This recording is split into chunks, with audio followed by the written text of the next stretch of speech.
How to add extra baggage in Thai Lion Air. First of all, the easiest and most affordable way to add extra baggage in Thai Lion Air is through their official website.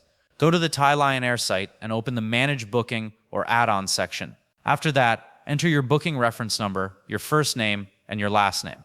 Then select the Lion Baggage option and choose how much extra weight you want to add. You can purchase in increments starting from 5 kilograms and up to 45 kilograms per person. Once you make the payment, you will receive a confirmation that your baggage has been successfully added. Another option is to call the Thai Lion Air call center.